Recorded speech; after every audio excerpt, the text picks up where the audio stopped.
ደስ የተሰኘ ሰው ቢኖር ይዘምር ያመስግን። እርሱ በእግዚአብሔር ዘረዳን፣ እኛ በረዳን፣ ባገዘን፣ በወደደን፣ በሚመግበን፣ በሚያኖረን በእግዚአብሔር ደስተኞች ነን። በመግቦቱ በርኅራኄው ስለምንኖር በእግዚአብሔር ደስተኞች ነንና እመቦ ዘትንሣ ለይዘምር።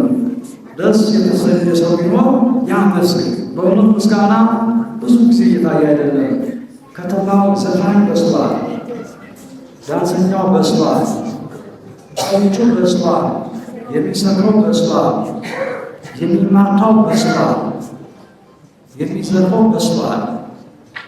እንግዲህ ክርስቲያን በክርስትና ምድር በክርስትና መዲና ሀገር እንዲህ ያሉ ክስተቶች ሁሉ ሊከሰቱ አይገቡም። ሆነ ቅድም ያልኳቸው ያለመጠራሩ ደግሞ 16 ቀን በዓለ ፍልሰታ ጾመ ፍልሰታ ይከበራል ማለት ነው። አሸንዳ ይባላል አይደለም።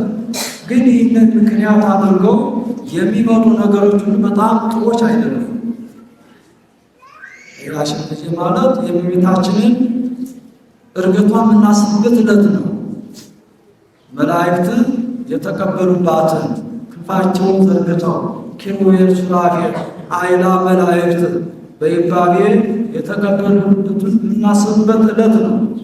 ግን ይሄ ወደ ሄደ፣ ወደ ሴት ሄደ፣ ወደ መብል መጠጥ ሄደ። ቦታውን ስቷል። ቦታውን እየለቀቀ ነው ያለው እና ይሄ መስተካከል አለበት። ዘፈኑ መቀነስ አለበት። ዘፈን ሊኖር አይገባም። መዝሙር ሊኖር ይገባል። ለምሳሌ የዛሬ 2 ዓመት ወገዳ ማርያም ወገዳ ቅድስት ማርያም ስለተማሪዎቹ ጥሩ ዝማሬ ሲዘምሩ አይተናል ማለት ነው።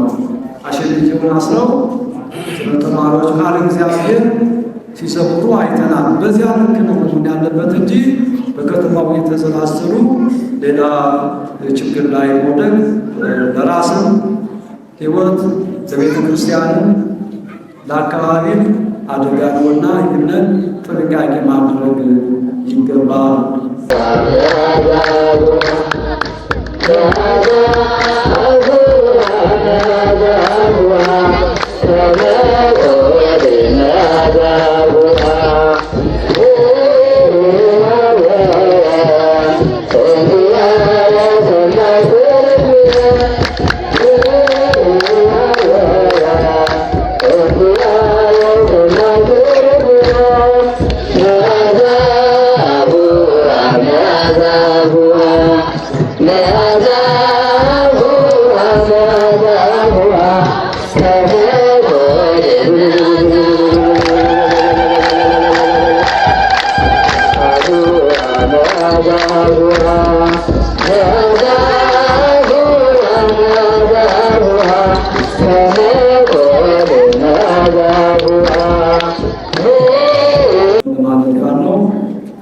እግዚአብሔር አምላካችንን ከዚህ ዕለት በሰላም ስላደረሰን የተመሰገነ ይሁን።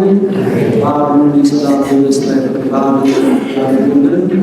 ሁላችን በዛሬ ዓመት በሰላም በአማላጅነቷ በረራዋ ታድሰን እግዚአብሔርን